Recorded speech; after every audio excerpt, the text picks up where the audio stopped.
musobaqa o'ynar ekan.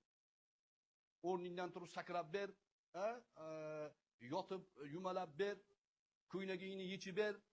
Yana nimalar bor? Ana u molni tezagini yeb ber. Hammasi bor ekan. Shuni qilayotganlar bor. Endi shuni saviyali odam qiladi deb o'ylaysizmi? Ba'zan saviyali odam ham qiladi. Nimaga aytaymi? Psixologiyada tajriba bor. Siniq oyna degan tajriba. Kim eshitgan siniq oyna degan tajribani? Amerikada o'tkazilgan bu. Siniq oyna. Nima degani? Bir odam ikkita mashinani Amerikaning ikkita mahallasiga qo'ydilar. Bittasi boy, o'qimishli, ilmli, tarbiyali mahalla.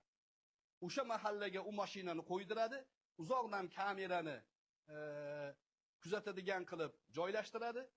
Ikkinchi mashinani kambag'al, o'qimagan, ishsiz bir mahallaga joylashtiradi. Qo'yadi, unga ham uzoqdan kamera qo'ydiradi. Bir kun nazorat qiladi. Birinchi kunni o'zidayoq o'qimagan, tarbiyasiz, ishsiz mahalladagi mashinani oynalari singan, ichidagi narsalari o'g'irlangan, balonlari teshilgan, ustilari qirilgan, pachaga chiqib ketadi bir kunda. Ikkinchi mahalladagilar mashinaga tegmaydi. Bir kun o'tadi, tegmaydi. 2 kun o'tadi, tegmaydi.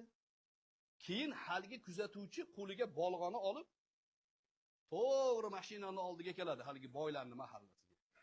Bolg'a bilan mashinani oynasiga qarshilatib urib sindiradi oynani. Haligi mahalladagilar xuddi buni kutib turgandek, hamma poylab turgandek, yugurib chiqib mashinani pachag'ini chiqarib olishadi. Bu tajribani o'tkazgan odam aytadiki, odamlar noto'g'ri ishni qiladigan odamni kuzatib yurishadi. Qilsa ana qildi-ku deb keyin qilishaveradi. Ularning saviyali bo'lishligi, ilmli bo'lishligi ish bermay qoladi ba'zida. O'sha TikTok nazariyasi ham shunga qurilgan. Bitta yoningizdagi bola TikTokni ko'ryaptimi? Bo'ldi, hamma TikTok ko'rishni boshlaydi. O'sha bitta bolani to'xtatmaguncha jamiyat o'nglanmaydi.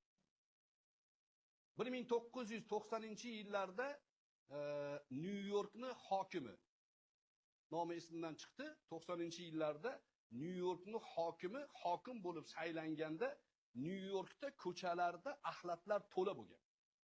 Jinoyatchilik avjiga chiqqan bo'lgan. Ko'chada odamlar shunda bemalol yura olmaydigan darajada bo'lgan. Hokim o'tirgandan keyin 2 oy o'tmasdan shahar ozoda, jinoyatchilik nolga tushgan, hamma narsa joyiga keladi. Go'yoki sehrli tayoqchani bitta urgan